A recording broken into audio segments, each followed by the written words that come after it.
What's up? This is the Independent Musician Podcast, where we go into the philosophy, cultural ramifications, and deep technical aspects of music. I'm talking with Matthew Booth today, or better known as Disqo Volante.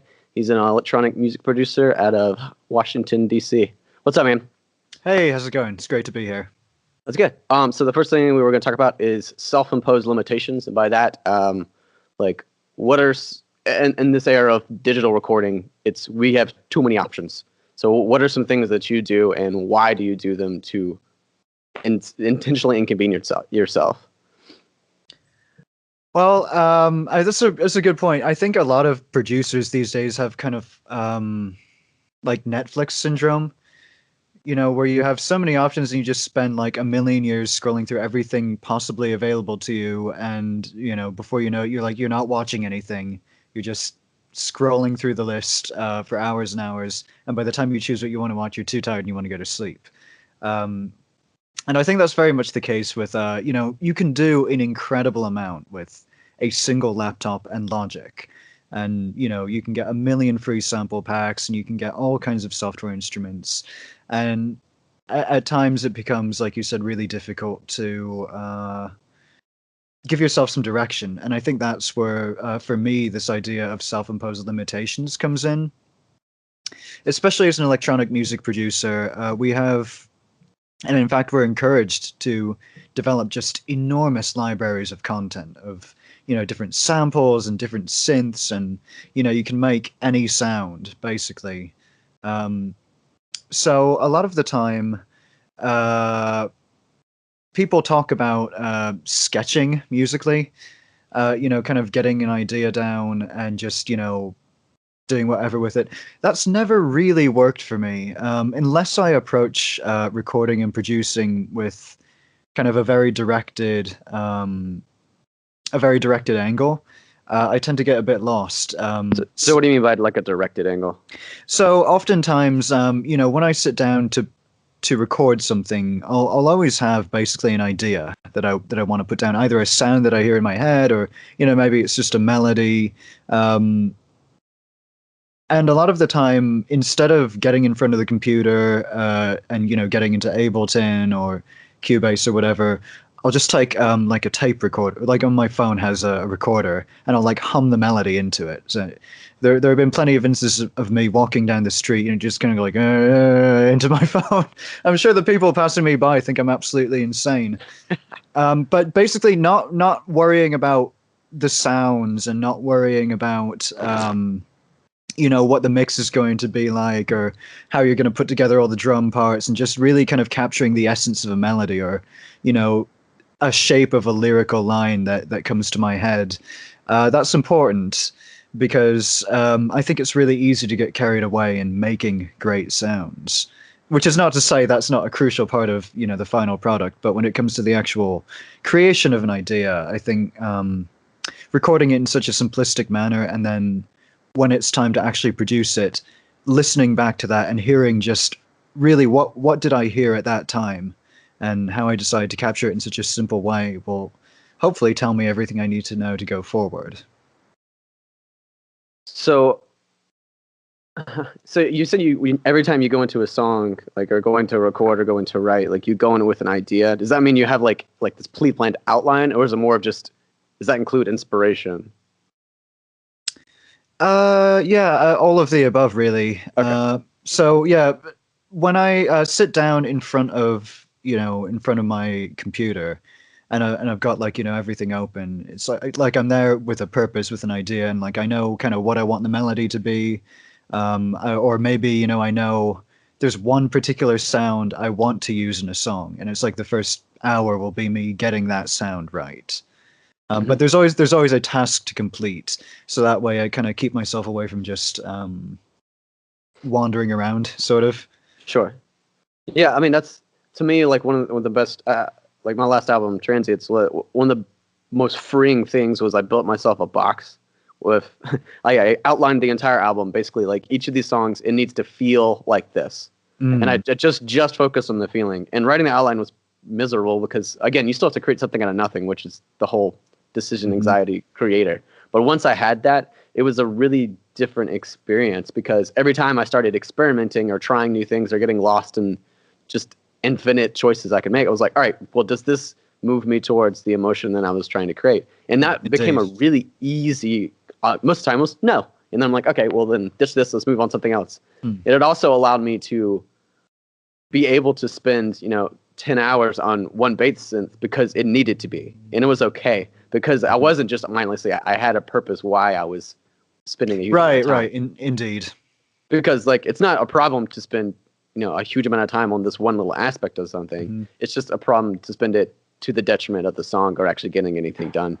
I mean, right. It's kind of a function of crude productivity at the end of the day. And I think in some ways exploring that and like kind of learning how to do the things you want to know how to do is important. But, when you're working towards a finished product, when you're working with a recording in mind or to finish a song, it's like,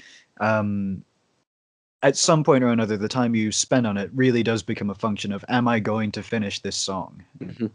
Yeah, absolutely. I mean, and it's been interesting to watch, like, you and I kind of started messing with electronic music, like, just as, like, a little bit before it started getting really popular in America. And so a lot of the, like, workflows have changed since we started. Like, Ableton, not intentionally, just byproduct of it, like, what Ableton is, has made a lot of things a lot more preset, meaning that you can get a really topical and trendy sound very quickly. As opposed to like when I first started, like everything required a lot of processing to get anywhere near. But to me, that developed into my expression is that I have a lot more control. Like. And for those of you who have never seen one of Cam's mixes, I don't know if he's ever going to reveal that to the public, but I have never seen a workflow as detailed as his. It's incredible. Which is it's interesting that we should be talking about self-imposed limitations and the sort of elimination of choice, where yeah, I mean, it's like you set your rules for yourself and then you violate them when it's appropriate. But like I tried something recently was like you listen to a lot of these guys from like the 70s and 60s and like pure analog recording where that's all there was, and they had to do so many things live and they had to commit to so many things. And even I was listening to some like Devin Townsend, he's like metal-ish musician, like Wall of Sound kind of guy. And even the early like 2000s, the computers weren't powerful enough to do, 70 tracks of synths. Like you basically, your computer could not even begin to do it, even in a professional studio. So you had to mix, what do you call it, mix down a lot of things into stems basically. Yeah. Once you had that, theoretically, you could work backwards and find the original project. But they'd have like 6 projects basically, and the final project would just be mixed down versions of all of those. And so they had to make a lot more choices and commit to a lot more ideas. Right. Yeah, it's a good way of putting it. You have to commit to an idea, and that's kind of another thing that I will often do when I can. I mean, sometimes like what I think will work best in service to a particular song or project has to be generated electronically. But oftentimes, I mean, you and I both come from a background of acoustic music. And, and sometimes I'll be like, oh, let me just put this like brass synth here. It's like, well, let me think for a moment about what this synth is essentially replacing. Or like, let me think for a minute, what is this drum machine? Am I using it because I want to use a drum machine, or am I using it because I don't feel like playing drums? Like...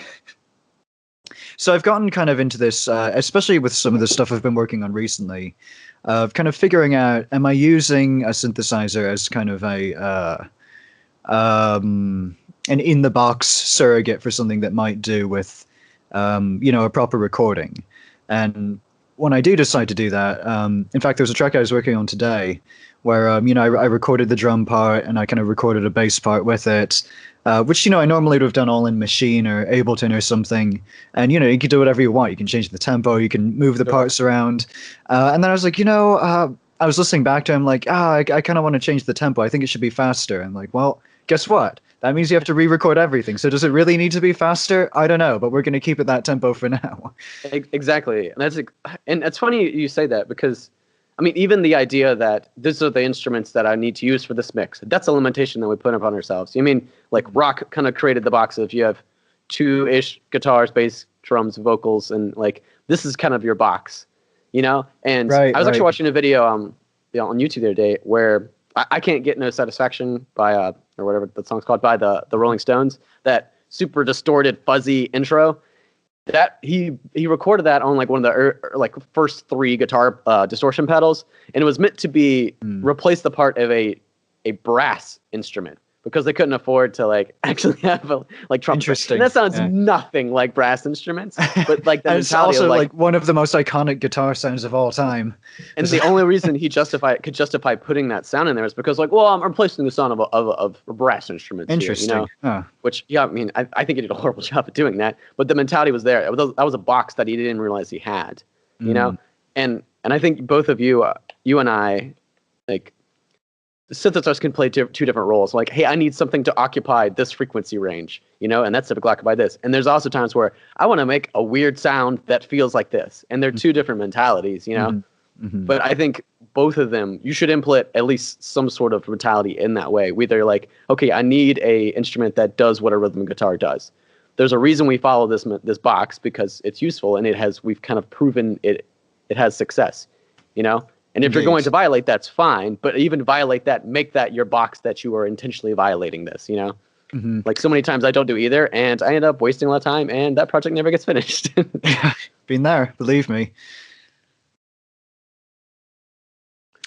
And then, you know, it kind of, in a weird way, by imposing a specific set of limitations on yourself, I think you hit it on the head, right? With like sort of the introduction, you really put yourself in a space where you're forced to create something.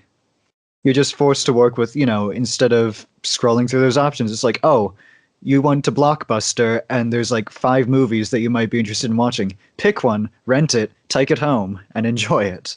And that's kind of, I think, what the position you end up in when you kind of put yourself in a space where it's reasonable to just explore to the fullest possibility how these things can serve the purpose you need them to. I mean, I think, but it's probably related to, like, our culture doesn't like the idea of experimentation without a high chance of return. It's like me, I'm gonna write the song and I need to get it done because I have to get this done. It's like, well, I might spend 30 hours and get absolutely nowhere for the chance to hit something that's really interesting or beautiful to me, you know? And I think that doesn't work. Like we're I mean, unfortunately, like slaves to the culture that we're in. And I think that really prevents a lot of us from expressing or creating new things any more than we would. And so we almost try to remove the box to give ourselves unlimited options, which makes us not get something done, which gives us fewer options. Which kind of defeats the ultimate aim of creativity in the first place, I suppose. Well, and then that's an entirely different discussion. But in the simple service of creating a song, you know, in our case, or maybe if you were a visual artist of painting a picture. So I was to say what you're saying, like using established formulas, but then kind of tweaking them to your own end. Like I watched some movie. It was about it was like 60s recording, effectively what it was. And they have X amount of tracks. This is how many number of tracks you have. I'm like, all right, so I'm like attempted to write a song. Like, luckily I was kind of it was an experimental song, so I had fewer requirements. But I was like, I get 5 tracks. This is all I get. I can stuff as many as I want, and I can submix into that. Like, I can render down into that track as many times as I want. But I'm only allowed to have 5 tracks, and which means I didn't have very many instruments on those, but I spent a world of time on those instruments, and of course, they're a lot more detailed because I didn't have. I mean, I think we have this, and I don't think it's a bad thing, and I think it's created a lot of interesting music because of it. But I think we also lose the idea of the previous workflow. Instead of adding expression on those individual instruments, we tend to just add and remove other instruments. Yeah, absolutely. And nothing is more evident that, like, when you go back and watch a music documentary about, like, you know, somebody really like, you know, Smokey Robinson or like John Coltrane or like Aretha Franklin, and you listen to what they're doing and it's like, holy shit, these guys are so good. And okay, so the perfect example is I was in Nashville actually now about a year ago, and went to visit RCA Studio B, where all those classic recordings are made. Yeah, Elvis recorded there, and you know they turned out some incredible records. So I was expecting, I was like, oh wow, I got to see this studio. I got to see, what they were working with. And it's basically an empty room with a few colored lights, Mm.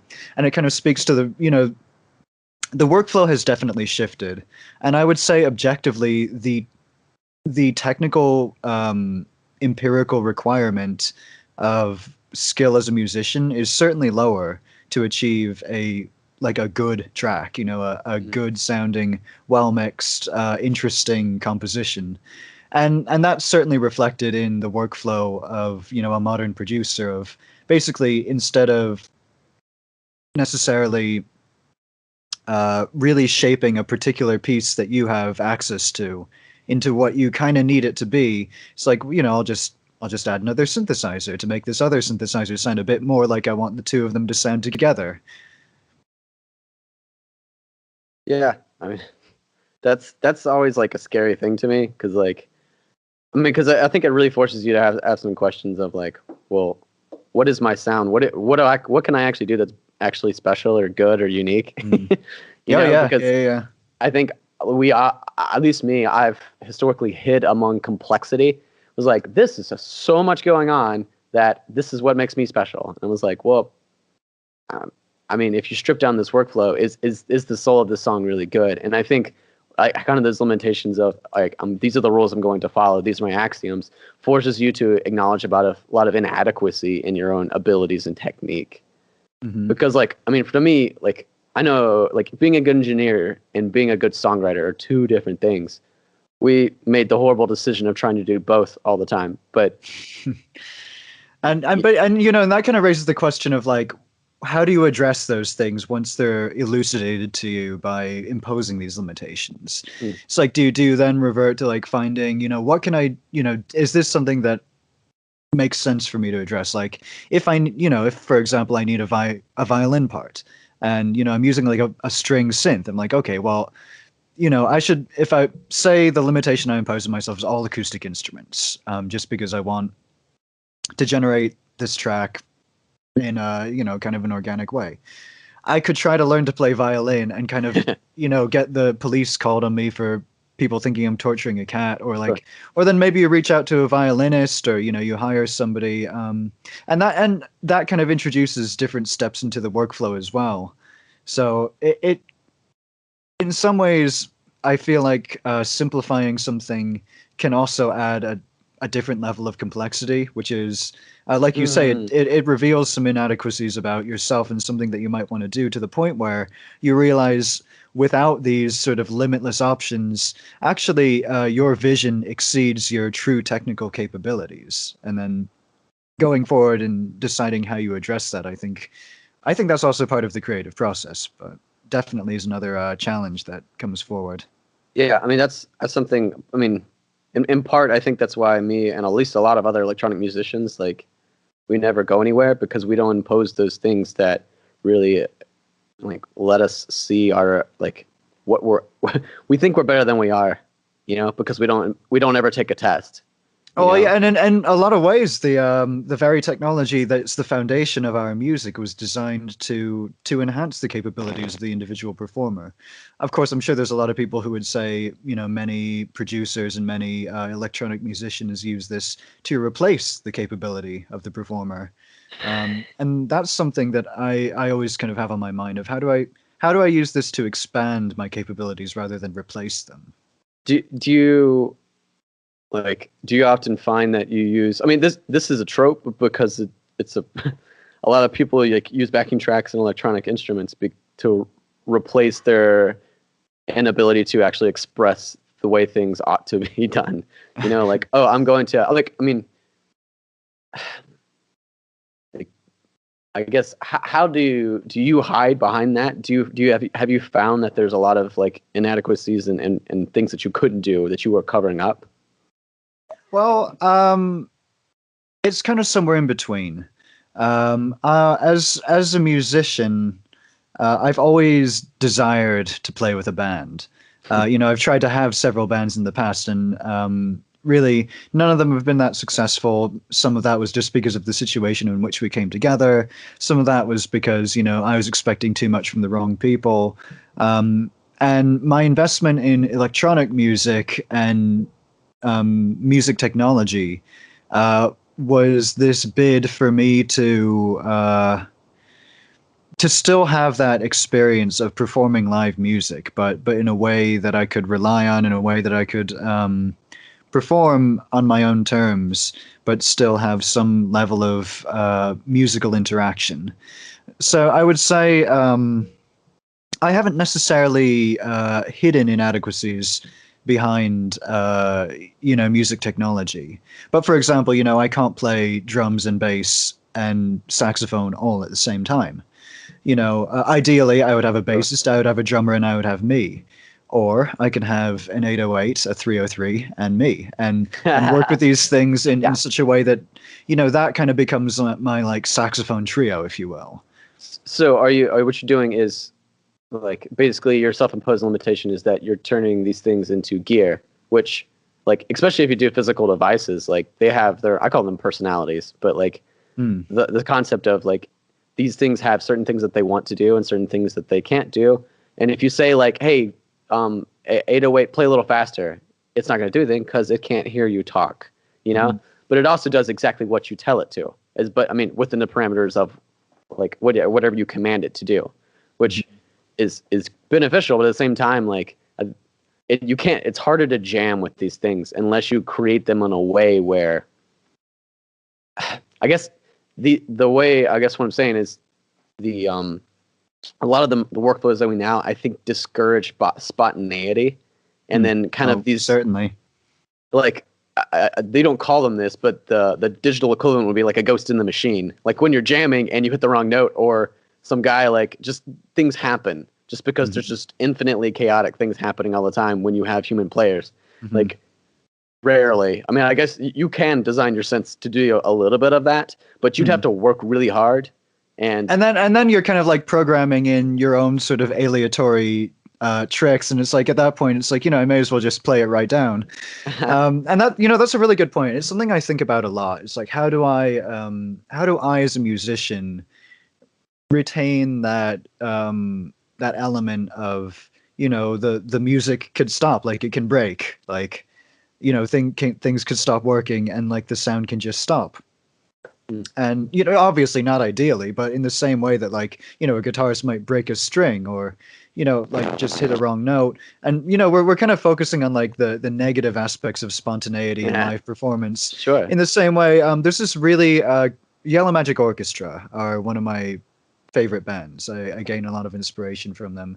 And there's a great bit in one of their recordings from like 1980 or something. They're playing in the Budokan, which is the biggest amphitheater in Japan, and they're playing one song, and then their lead keyboardist Ryuichi Sakamoto kind of like plays the melody of one of their other songs over the song they're playing, and it's like just little tricks and elements like that of like really the element of surprise, the element of true improvisation, and being so intimately familiar with your own material and the people you're creating it with, that these moments of inspiration can really take form. So figuring out how to navigate that with instruments that at the end of the day are completely subservient to what you tell them to do is I consider that a great challenge, actually. Yeah, I mean, I've had several times where like I was in like my synth DAW, and then I just kind of set something up wrong, or had it on like pattern mode instead of song mode, and then I pushed play on the other DAW, like where it's all linked in, and it was like that part was not supposed to play there, but I was like whoa, whoa, whoa, whoa, like, and it glitched or did something else. It was like that sounded cooler than what I had, because I mean the machine was doing what I told it to do. I just told it something wrong or unintentional, I mean, obviously, I'm glad that it kind of reintroduces that human spontaneity. But I mean, and I'm obviously glad that doesn't happen very often, because like not having a predictable like. But I guess to me, like that seems like more of a challenge. How can we create our systems, our synthesizers, or whatever else to actually have a bit of individual personality that perhaps we originated, we designed it originally, but it takes on a personality of its own, and like building relationships between these instruments, and then kind of saying, hey, go. I mean, but the reality is like sidechain compression is like you're building a relationship between two different elements, you know. Mhm. But a relationship with two different elements has especially in that specific way, has very minimal limits of unpredictability. But why don't we have like 5 instruments that we sidechain together, and then, hey, you're gonna bus compress this. Like, why don't we build these chains of communication and then say, hey, go, what's this gonna do? Ladies and gentlemen, do you remember what I said about Cam's mixes? My poor processor. But yeah, and I think that's a very individual question as to like how each musician, if they even desire to do so, to kind of Sure. introduce these elements of kind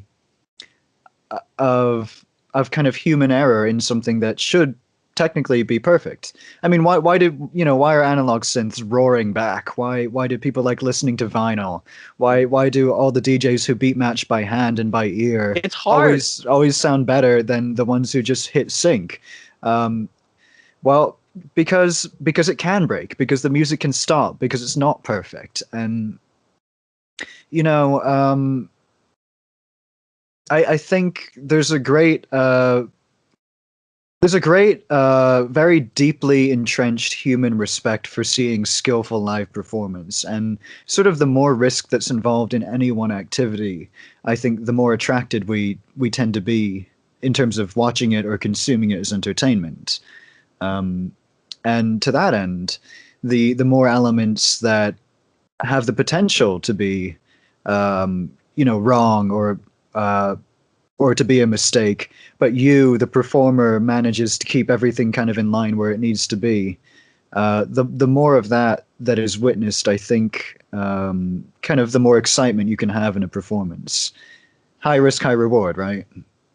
That's interesting. So, like, I mean, that's obviously challenging, and if you can show the audience at least like some element of not danger, but danger, you know, Yeah, I mean, it is like the danger dangerous. is like, wow, you're gonna like completely just blow this up and it's gonna go poorly.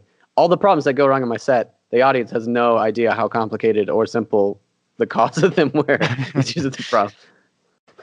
Well, yeah, it's like, am I going to like fall off a high wire and die by like going on stage and playing a solo badly? No, probably not. But it's a different kind of It's like, I mean, it's social like cost at that point, you know, like hmm, feel like, oh, that person must be really embarrassed. Like, I had a show hmm. last night and one of my patch cables died. Everything sound check was good, and clicked it on and just didn't. The guitar didn't play. And I was like, Yeah, I was thinking like that. I was like, oh man, this is so bad. Yeah, it was a big stage too, and I wasn't at the time very used to playing big stages. This is back when I was still playing guitar on stage.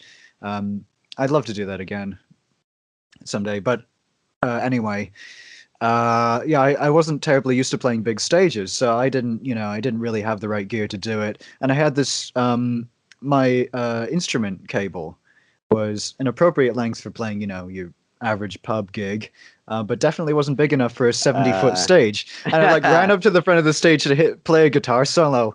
And as soon as I got to where I was going to stand, the cable unplugged itself. And I'm just standing there like an asshole with like my guitar unplugged. Like.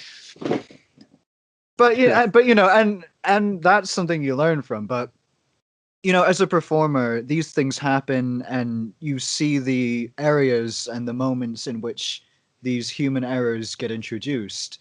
And by addressing them through your own rehearsal, through the resumption of your creative process, or whatever it is you use to address how your live performance continues to develop and evolve, I think that's a big part of what propels us along and keeps us creating new things. And now with with DAWs and especially with things like Ableton or the new Pioneer CDJs that will beat match for you, there's never a moment where you have to take the safety net off. There's really no moment where you're required to say, I've got to rely on my own skills as a technician to preserve myself. Mm. And I think when you take out that element of danger, it becomes a lot harder to continue to develop yourself creatively. And that kind of comes back to what we were saying about imposing limitations in the studio and in the recording process. I have like hundreds of different synths like on my computer, and if all I had was, one synthesizer, like one board, um, of course I would spend so much longer getting every ounce of what that was capable of doing, and maybe I'd discover a different way to record it or a better way to play it or something new I could create with it. Um, but if there's something that like I don't like about it, I'll be like, oh, I'll just switch to something else. I don't need to deal with this.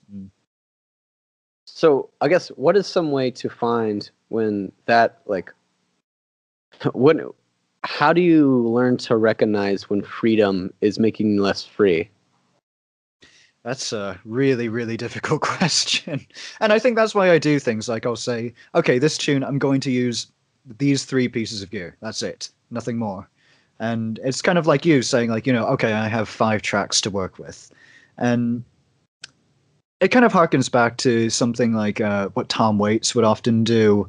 He would take a very simple setup and kind of lock himself in really not an ideal place to record, and then somehow manage to get a recording out of it. I hear Jack White would do similar things, although these days he's kind of sworn off of all the shitty gear and like bad stuff and say like, I only want to play good stuff now. It was wrong. Like they sucked. Yeah, I just want good things now. But is his art better for it? I'm sure his life probably is. Well, I think Tom Waits in that particular case, there's a very distinct sound that Tom Waits has. I think he would probably have achieved it no matter what he was using, but I think some of the situations he put himself during his creative process definitely led him to a more complete idea of kind of where he wanted to be musically. I mean, then again, you have producers like Dead Mouse who have just an enormous studio, and they use every piece of it in every recording. And again, that's kind of another distinct sound. So I guess when does freedom become more actually limiting? I guess freedom becomes slavery. Yeah. I suppose that depends on how good you are at managing, at kind of micromanaging each of those separate pieces. And and I kind of feel this way whenever I look at your mixes, and I see, you've got this sidechain to that, and then like this bus running through that compressor, and then everything through this reverb, and then these 3 tracks are triggering this and another thing. I'm like, oh my god! Like if I tried to deal with that, I would spend the entire time patching everything together, and when it got to the actual music making, there'd be none left. So I feel think about when I look at modular. I was just like, it's too much control. Modular is not that hard. You have everything is blocked right out for you. You just have to connect the cables in the way you want it to. I have 10 cents, but I'm like, okay, well, so what if 10 cents was made out of 10 things that were more complicated than the one of the cents that you have here? Like, that's too much. I don't need that. Yeah, it's definitely like you have all of the individual pieces, and depending on your perspective, you either get to put them in whatever order you want, or you have to put them in the right order. So, yeah, but at the same time, I think one of the reasons, like a modular song, even that's a little strong. Song sounds the way it does because it is so limiting. Like even like you have a $10,000 modular setup, that means you have like 4 voices generally, and like a basic drum. Sometimes only even 2.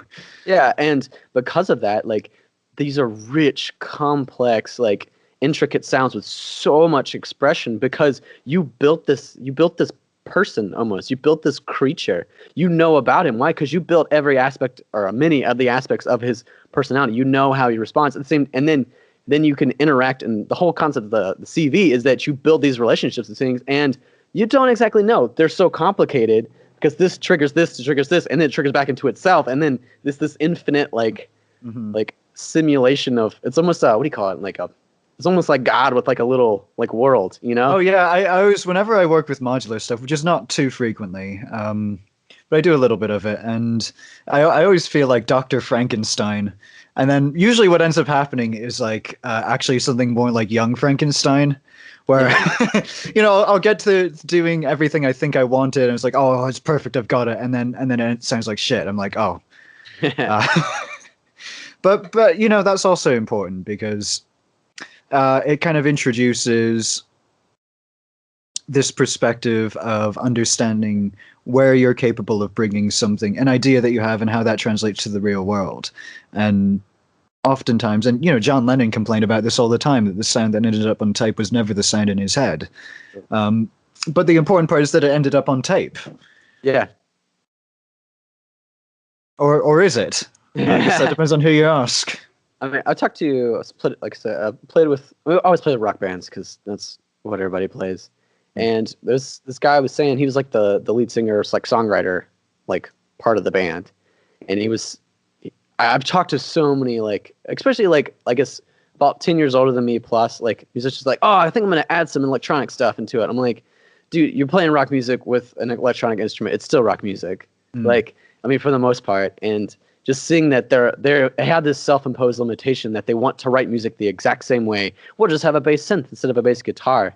And then I realized, like, man, you've gotten left behind by musical culture because of this limitation that you didn't even know that you had on yourself, that you're not willing to budge and change your workflow and how you write music. Then I realized that, like, oh, I'm going to do the exact same thing. I probably already am right now. Like the way, like, oh, well, I don't like using this new piece of whatever because it just does my thing wrong, you know? And it's like, well, like, for instance, like when I first started, I came into Ableton like way too late. You and me both, yeah. I don't like it. I'm like, it doesn't do the things that I want to do well. And that's true. It's not supposed to. It does this other thing well. And if you try to force this thing to be like my own arrogance and delusion and convenience of comfort is a limitation that I think is wholly negative. Well, yeah, it certainly kind of pigeonholes you for one particular thing. And there are people who have made entire careers on their thing. Look at Kenny G. Look at Mariah Carey. Look at there's a lot of people like that. Sure. But I think the artists who I have a lot of interest in and who keep me engaged for very long periods of my life tend to be the ones who I wouldn't necessarily change with the times, but they always find a way to retain whatever creative instinct it is and present it in a way that stays relevant. And I think the ultimate example of that is David Bowie, who is certainly my favorite musician. And when you listen to his career from the Starman days all the way through, Black Star, you see whenever you listen, it's always David Bowie, there's always some element of it that is very characteristically him, but the method by which he presents it never fails to be relevant to a new ear. And I think that's kind of, for me at least, the essence of how to build a successful case for yourself as a musician. It's like, can the people that need to support your career understand what you have to say?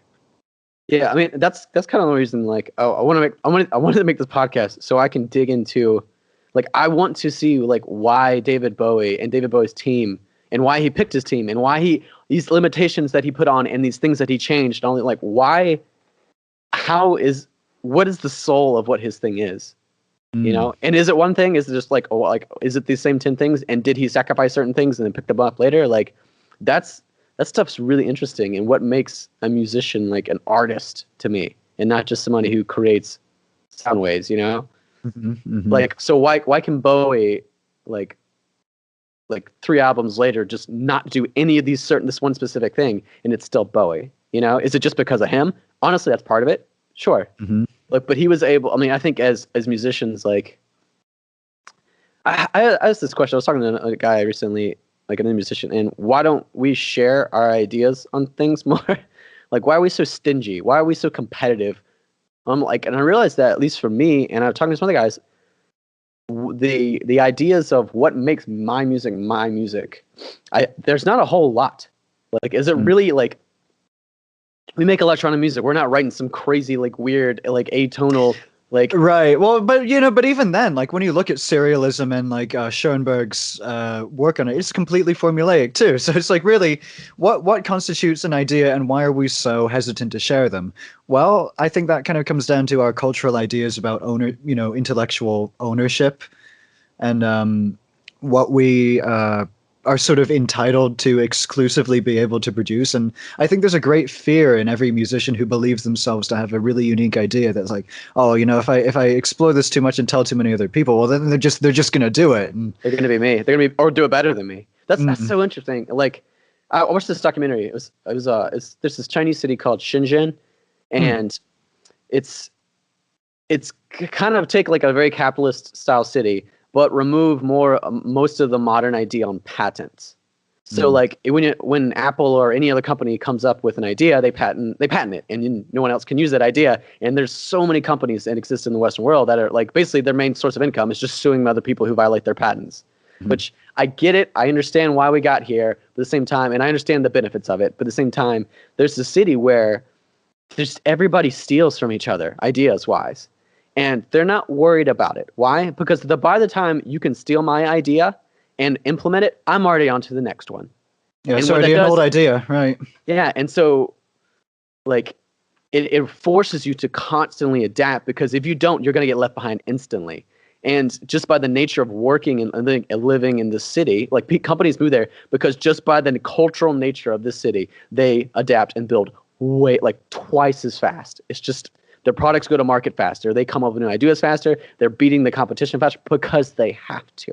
And to be perfectly honest, that's something that used to be present in music. Look at Brian Wilson and Paul McCartney, for instance. Look at Michael Jackson and Prince. Look at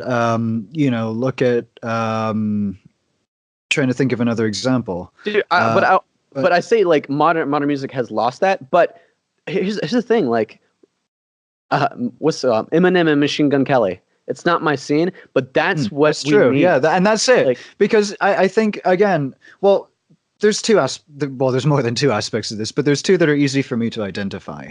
One is being an independent musician is basically the only way you are a musician right now. Like, you don't spend time working with other musicians. You aren't really, even if you're on a label, being part of a label these days means I send you a demo, you publish it on your SoundCloud, I get 1,000 plays on it. There's no really kind of like musical rivalry that exists between too many young musicians. Our culture of how music is made and distributed has become so much more insular. And that, when we distribute our own music on the internet, we basically have like a private audience that is, our audience. And it's not like, it's not really like, you're going to be on a show with like some other guy and you hear him do something awesome. Like he's opening for you and like he totally blows it out of the water. It's like, oh shit, now I have to use that. I need some more of that in my show. And then you learn how to do that. And then, paying attention to the people who are essentially your competitors in a market. I think because we have the privilege of being so isolated in our careers, it's difficult to identify those and to kind of use them as indicators of where you are versus where you want to be. Yeah, I mean, and I'd say like this relates to like you've seen this happen in every like major music genre. Like it happened in classical until classical. It was competitive. Like the Romantic period, they did everything wrong. It was like, and it was edgy. I mean, they didn't blast on Twitter, but effectively it's the comparable. Then the same thing how with jazz, like, and then jazz became something you studied at university, like, and then there was the rules in jazz, and to be edgy in jazz means you don't play jazz anymore. Like, and then rock came around, and it's like, and rock is super safe. It's just they're like, be edgy in rock. What do you? I mean, nobody cares, And then hip hop came, and it's. I mean, I think we're peaking at it, but like it's the edgy genre because it's culturally edgy. There's competition, and that competition inside is fueling the production of better, and at least nothing else, more content. Mm-hmm. And I guess to me, like that's such a limitation in the sense that like you don't have time to waste. You have to crank out content, and it has to be relevant. You have to respond quickly. I mean, I think that's like a it's a really good point. How can we implement that in our internal? I mean, obviously, there's you put deadlines on yourself. You contact like, hey, you have to put on a show. If you're a new band, you have to put on a show. You got to finish these songs at least enough to slop through them live. But like, we're to the point where we don't have to. And I think that's kind of an important thing to identify, because I'm not sure it's something that you can produce completely internally. At some point, it does require some amount of external pressure, be that from your peers, be that from the people who you perceive as your competitors, or be that from your audience. But I think actually the biggest limitation of all that's most helpful in fueling creativity is necessity is the mother of invention, right? Yeah, I mean, and I guess like the modern equivalent is like you moved to LA and you have to make it. You know, that's like really motivating, and there's I'm too scared to do it for that reason. Like, I mean, there's a lot of reasons, but like one of them is just like what if I will find things in me that really like prove my inadequacy, and I'm not sure I'm strong enough or smart enough or capable enough to respond fast enough and adequately. You know, so what do? I just don't go and I don't think about it. You know. And I mean, but I think there's less committal ways that I still have a thing like sense of what I mean, even the sense of like what we're doing now is essentially I'm not going to edit this other than to like cut off the intro and it like you're putting a limitation where I have to do it live, you know? Why we're doing it live. Yeah. And like I've actually tried mixing a little bit live. It's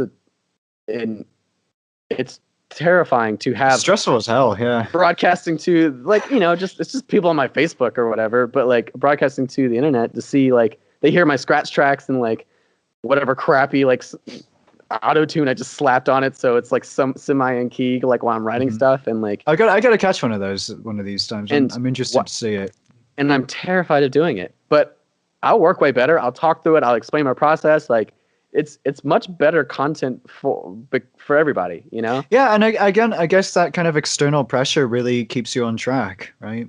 And even just like working like the few times I worked with you or worked with another musician in the room, I'm better.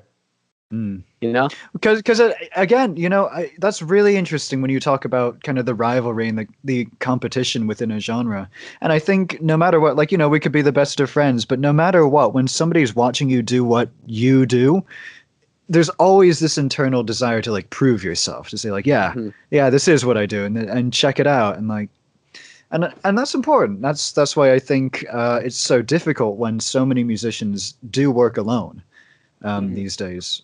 I mean, and I would say this is what like a really impressive part of what YouTube has developed into, because you'll see like these trends of like, this is the cool video, and everybody kind of releases their own version of it, and they have to do it fast because it was trendy, and it won't be trendy in 2 weeks, and like won't be trendy in 2 days even. Yeah, and you have to have something that is like better than the last guy's, you know. And like there was like I guess a couple months ago where I write a song in 2 hours, and the next guy was like write a song in 1 hour. The other guys, and then the fastest one I saw was writing a full song in 15 seconds, and he did. Holy shit! Did it live, just boom. It was like what he did is he recorded the bass. He recorded 2 instruments at the same time, and he recorded them 4 times faster than they needed to be. So then he would copy and paste it and then slow it down. So it's effectively a 2-minute song that he recorded in 15 seconds. But like the fact that you would never even come, like, does that sound cool? I bet you it sounds interesting. You would never do that without the self-imposed limitation of I have to crank out YouTube content because this is my job. This is what I've committed my life to be. Like. And it created a bunch of interesting videos that we got to see people's responding to stimuli that they've never had before, and they created, and they were better for it, and the audience was better for it because of it. And so entering the YouTube marketplace, like in the sense that you have to create content, is a really interesting idea. It's a self-imposed limitation for sure, you know? Definitely.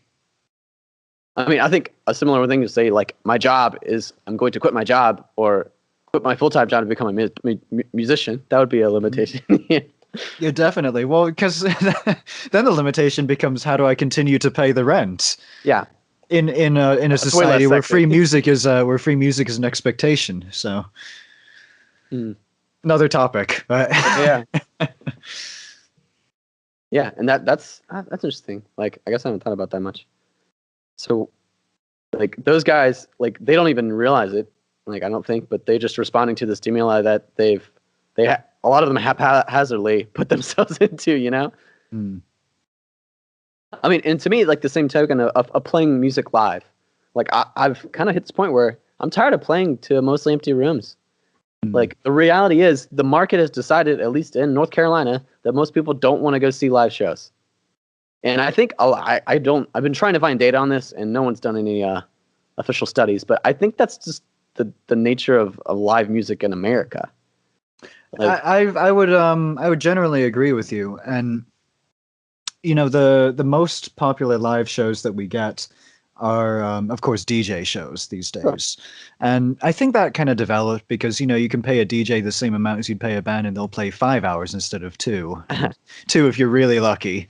Mhm. So I think the popularity of the DJ, at least as they're booked by venues, was probably a matter of naked capitalism.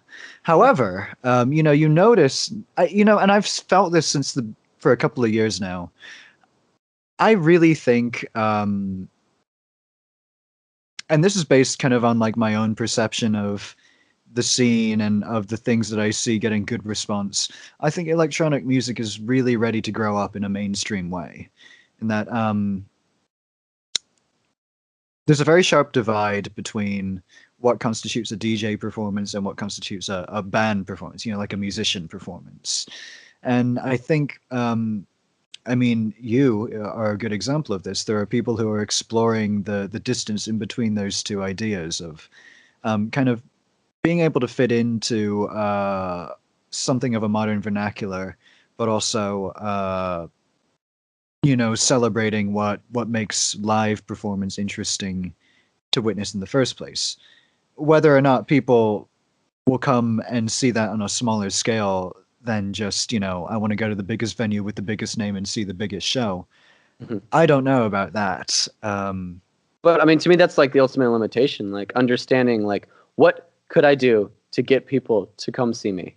Like first of all, assuming my goal is getting people to watch it, and leaving that super vague intentionally. Like, Mhm. okay, what do I need to do? Clearly, like just playing. How many like when your friend? I don't know if you don't have many friends like this, but like, hey, come see my blah blah band.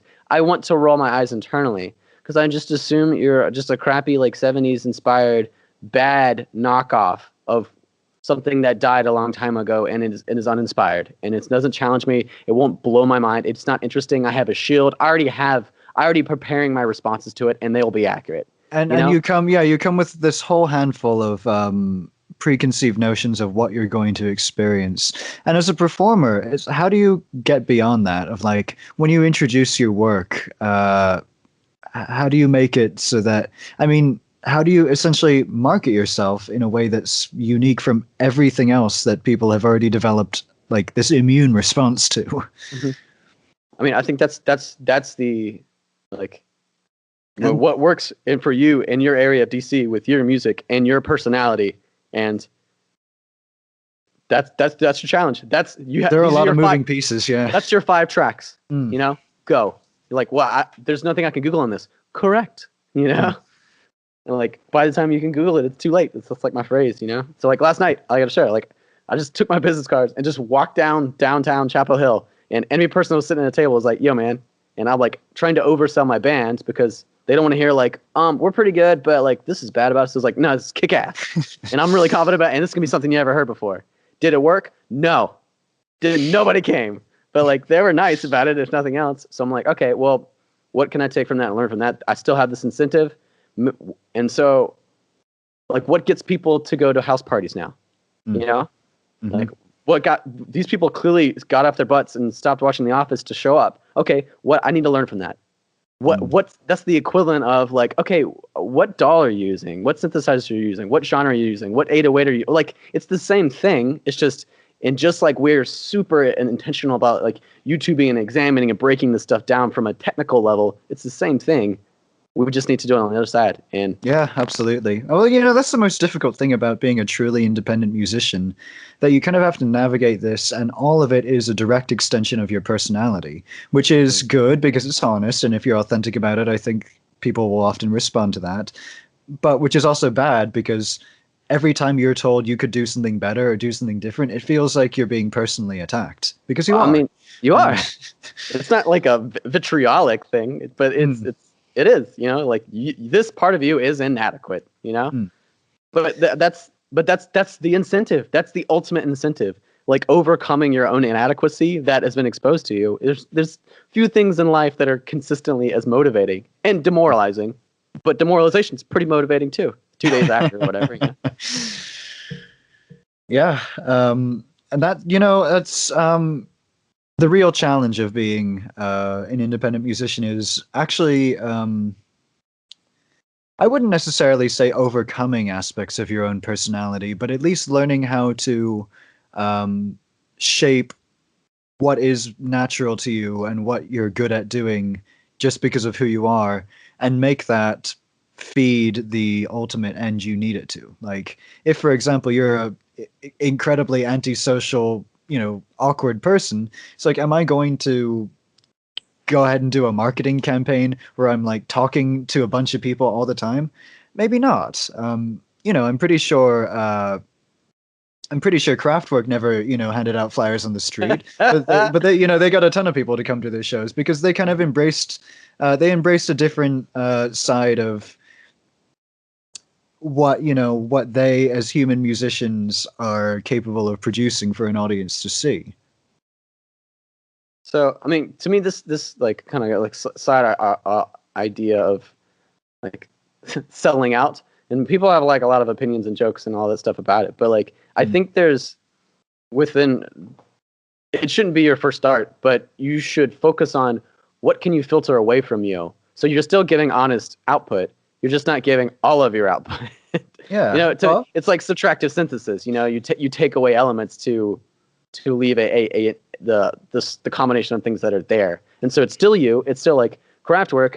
They don't even talk. Like they all look the same. Like they obviously they're individual people, but they removed all these certain aspects of themselves to focus in. So you can. It's like filtering out the noise almost. But the thing is, I like the incentive is like, what is noise? To me, if I walk on, like you play my song Skiz. If I play that guitar solo with a guitar, no one remembers.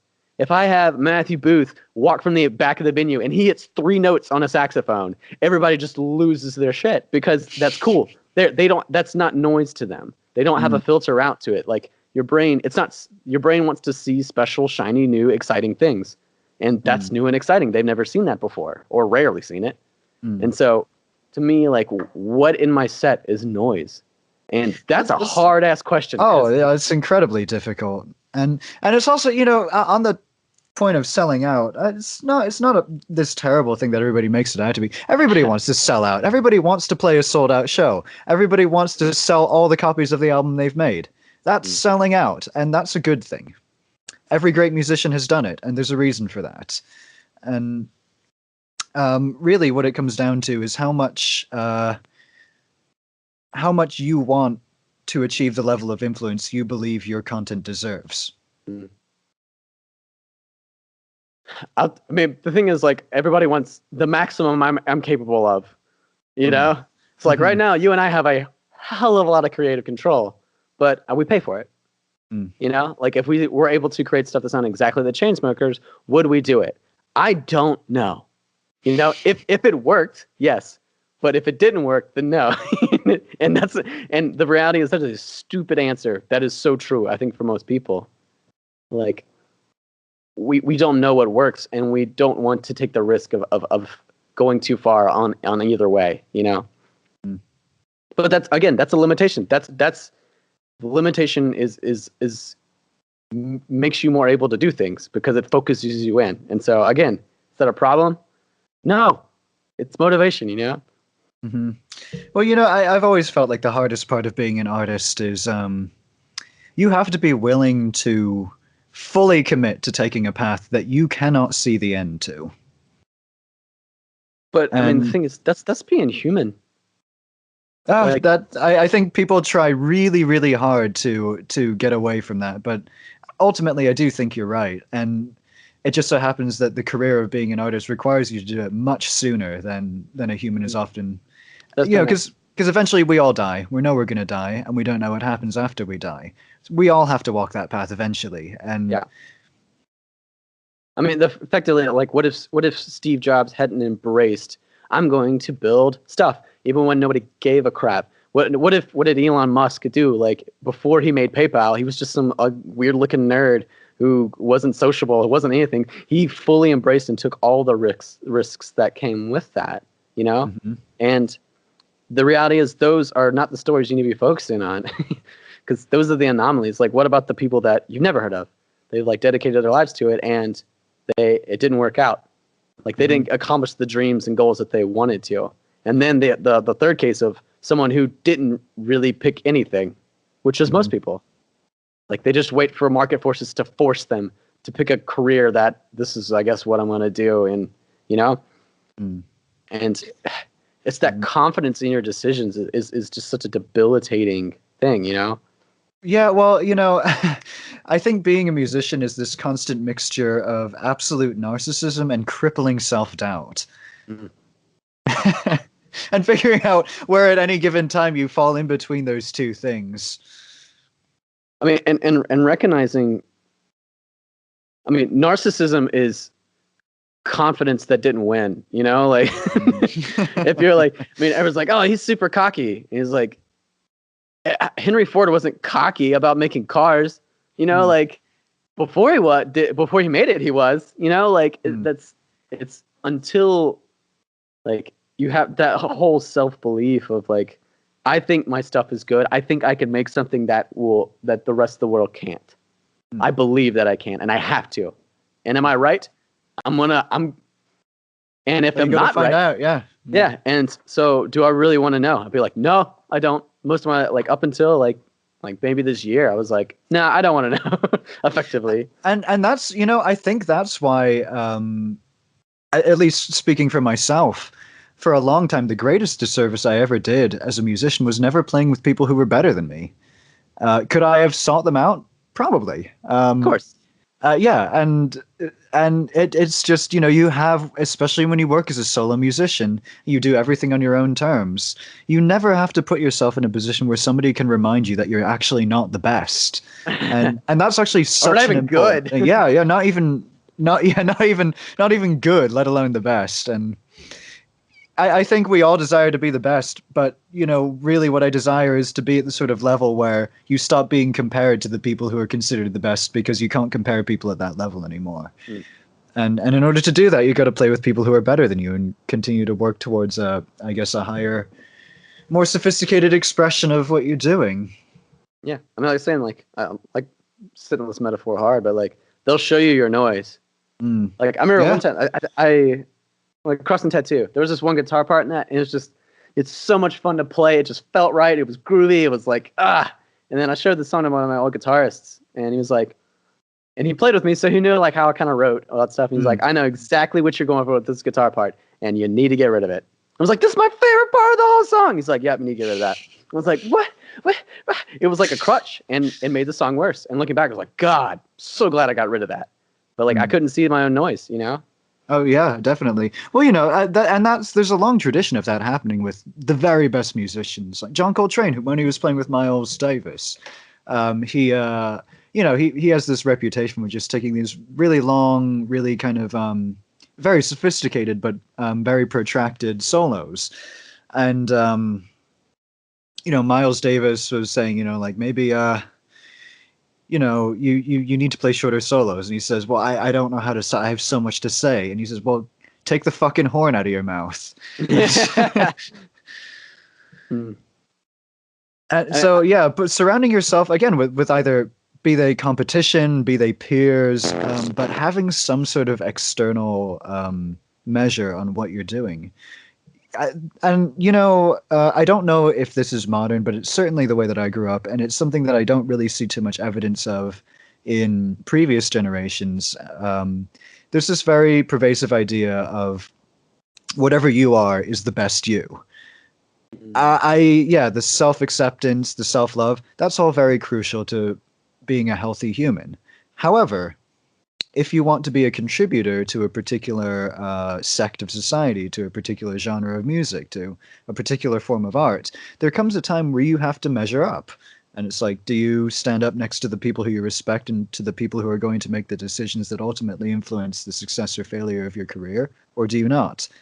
And yes, that does mean you're beholden to other people's judgments. Yes, that does mean other people can say, you're not good enough, and they'll be right. Whether or not you're willing to navigate that is, you know, whether or not you decide to become a musician. But I think being willing to accept that kind of external pressure is kind of paramount to really being able to achieve what you're truly capable of producing. That's interesting. I guess I'm trying to extract action items for me, you, and whoever else. So let's say your local scene, whatever it is. You have your peers. You don't have to be in the same genre, but in the same ballpark. The reality is, even if you're in a different genre, there is comparable things among.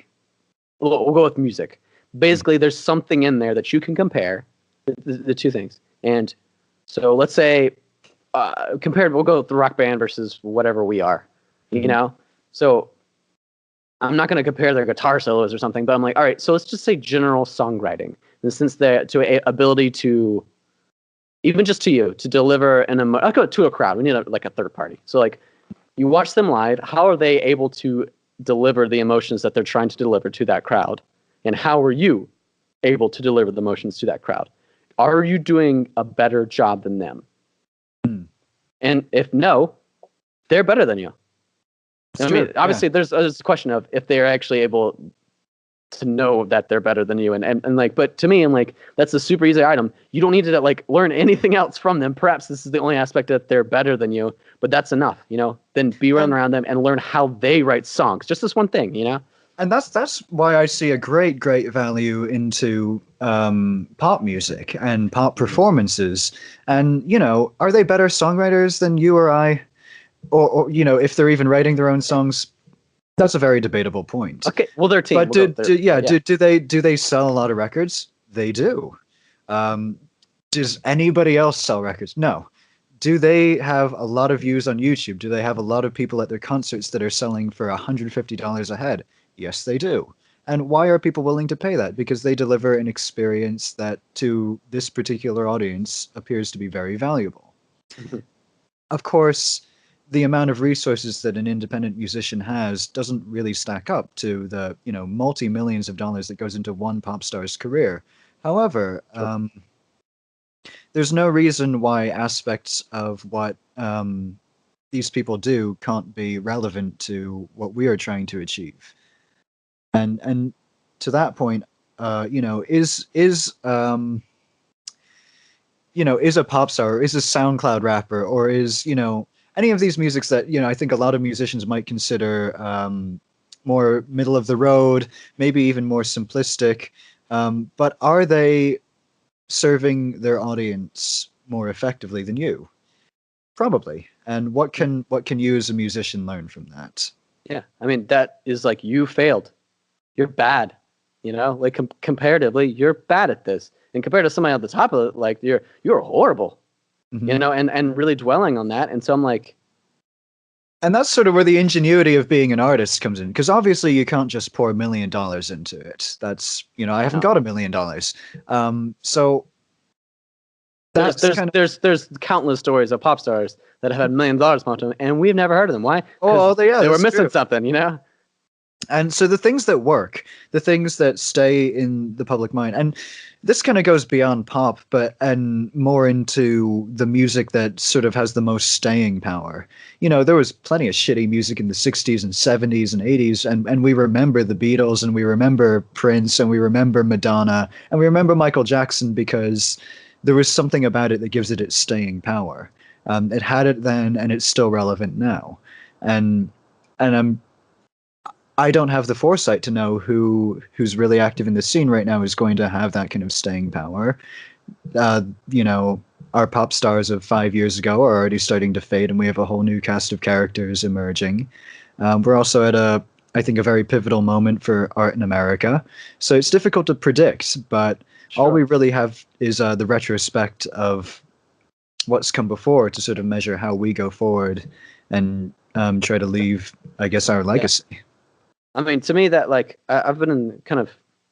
I mean, I'm getting to these questions because I'm not getting the results that I want. You know, I want to sell shows everywhere, like where I make the music that I want to make, and people like it, and they get to see a glimpse of whatever. You know, that's not happening. First thing you got to do is get the fuck out of Dodge and come up here where people actually want to see shows. But but I mean, to me, like, okay, like the question is, all right, so in North Carolina right now, that's where I am. So these are the steps of like trying to get as small a little problem as I can. In North Carolina, I want people to come to shows that I'm making. All right, what kind of music can you make? I'm fairly adaptive if I spend enough time, I think. Okay, so that's an easy one. So what kind of shows do people go to? Clearly not generic rock shows. Seems pretty evident. Rare, like unless you're an established act. So that's not possible. Okay, let's rewind 10, 15 years. Who did people show up to then? It's like, I don't know, let me look. They did. I'm like, okay, well, you have the global culture. I'm just like, all right, so I don't care if I'm nationally recognized. I'm focusing on, that's an impossible problem. It's too big, too many variables. But I'm like, all right, I think I could solve Raleigh. And the answer might be it's just impossible for most everybody. But like, I don't think that's the answer. Like in North Carolina, for instance, there was the hardcore scene here was really big. I mean, there was a national like view on it, but it really, once I leave here, I've never really heard many people talk about it. It was just the scene here. Everybody was really into it. There was a lot of culture, a lot of venues, a lot of just kids that it resonated with them in this one time and for whatever reason. I mean, and it died off, sure, and it because that's how things work. But I'm like, okay, what did you guys tap into? Probably haphazardly, probably coincidentally, but like, how did you guys build a culture? And where's the fertile culture now that is ready to become that? You know, and that's what I'm trying to find. And then once it's there, I need to risk a lot of stuff, put a lot of time into it, and hope it works out. Yeah, I mean, I think you speak for a lot of musicians who perhaps have never articulated that, but you know, as somebody who wants to play shows, who wants to put themselves in a position to say what you want to say in front of an audience, that's a big question. When you when you figure it out, tell me, because I'd love to know too. Yeah. Well, that's time I can tell you, it's probably too late. Like I was saying, I mean, but it's the thing. Like I want to. I don't know. Is obviously the answer. I'm just trying a bunch of stuff. I'm walking down Chapel Hill, handing out cards and trying to hype up my band or whatever. You know, but I'm like, so part of what I was doing was like, okay, what are this is my action items this week. Was this the show at Local 506? Yeah. Oh man, I wanted to go to that. I wish I had been there. Yeah, I didn't sing that well, so it was okay. But I was talking. Story of my life, pal. I don't want to hear it. All his pedals, it all sounds perfect to me. Yeah, well, there's a reason for that. Okay, so there's one aspect where I really, I do rely on the technology as a replacement for. That's a crutch. That's a crutch, and I admit that's a crutch. My sister is a very gifted vocalist. I know what a good singer is like, and I'm not one of them. But yeah, I was so I'm like, to me, this is just I reached out to the guy today. I was like, okay, so I want people to show up. These are action items. I want this to happen in 2018 and 19. Okay, start with, I've invited my friends. They don't seem to be people who really go out and do stuff. So why would they go out and do stuff with my band? They don't go out and do stuff with anybody's band or non-band or parties or anything. I'm like, all right, so I need to go find a new community. Like, okay, so basically just going to events where people are. I'm like, why are you here? Like, they can't answer that question because they probably haven't thought about it. They're like, I don't have fun. No, I'm like, but really trying to crowdsource data and figure out, like, what do you want? Clearly being here is satisfying some need. What can I create or help create that will satisfy that same need?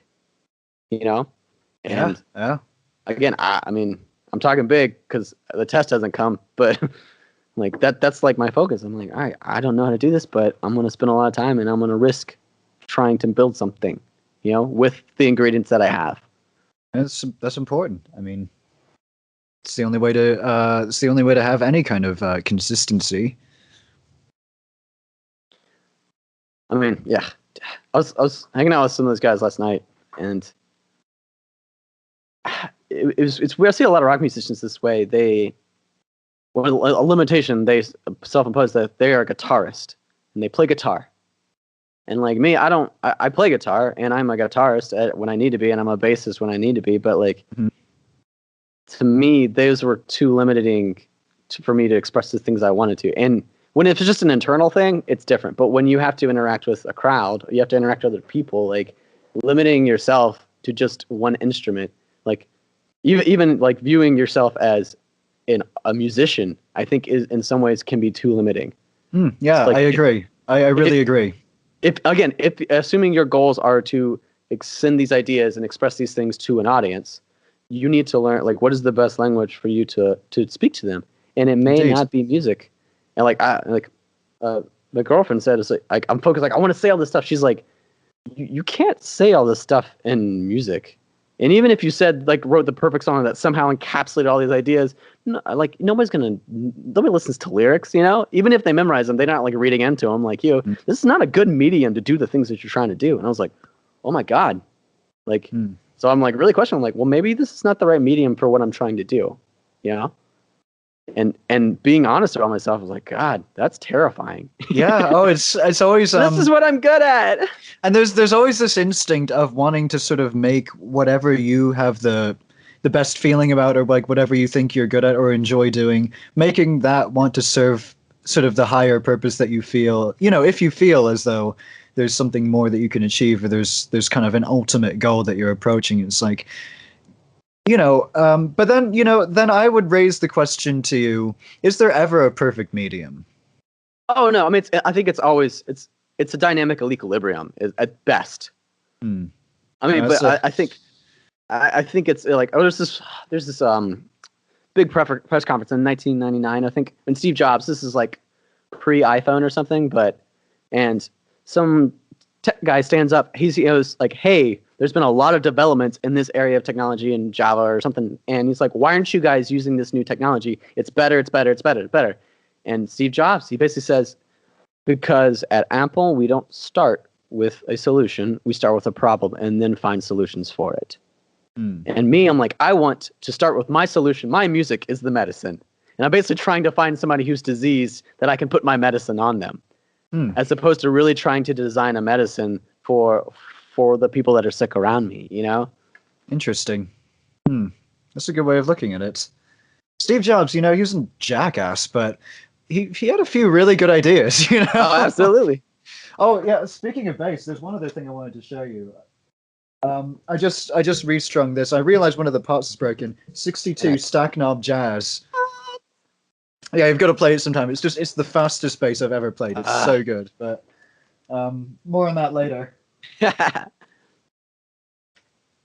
Well, right on. So I think this is probably a good place to call this, man. I really enjoyed talking to you.